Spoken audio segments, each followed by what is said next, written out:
សួស្តីបងប្អូនថ្ងៃនេះមកឆែកកង្ហាលក្នុងបន្ទប់ទឹកដល់ពេលវាបើកទៅវាអត់វិលខ្យល់មកអានេះខ្ញុំដោះវាចេញបើសិនជាបងប្អូនចង់ដូរទាំងអស់ដូរទៅតែបើសិនជាដូរតែម៉ូទ័រក៏បានដែរអានេះខ្ញុំថេស្តម៉ូទ័រមើលកង្ហាល Experience ធម្មតាអញ្ចឹងខ្ញុំឆែកភ្លើងមើលសិនសំខាន់មានភ្លើងចូលអត់ព្រោះខ្ញុំបើកភ្លើងហើយអញ្ចឹងខ្ញុំត្រូវថេស្តវា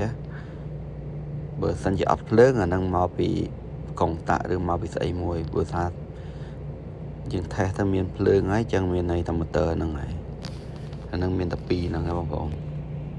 គឺកន្លែងកុងតាក់យើងបញ្ជូនភ្លើងមកហើយអានេះឃើញភ្លើងមក120ចឹងមានន័យថាម៉ូទ័រហ្នឹង problem ម៉ូទ័រហ្នឹងមានតែខ្ចៅមួយតែមូលវាទៅដោះវាចេញមកនេះ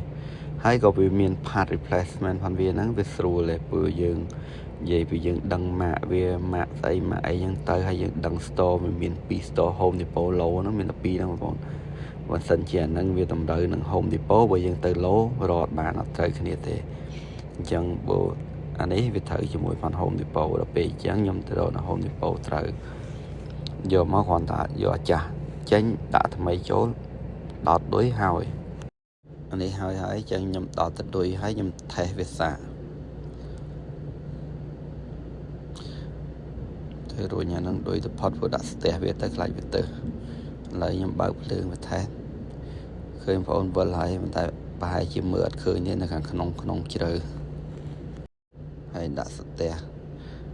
ហ្នឹងមានដីយើងលាងចេញទៅឃើញស្អាតដែរបងប្អូនពោះអាហ្នឹងពេលណាយើងចូលបន្ទប់ទឹកទៅបើកវាបឺតមានដីកតិចអីហ្នឹងហោះជាប់នឹងចាំពេលឃើញគឺក្រិច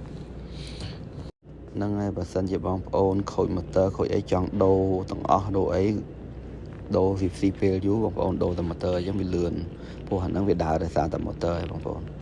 អរគុណច្រើនបងប្អូនកុំភ្លេចជួយ like ជួយ share វីដេអូខ្ញុំផងបងប្អូនជម្រាបលាបាយ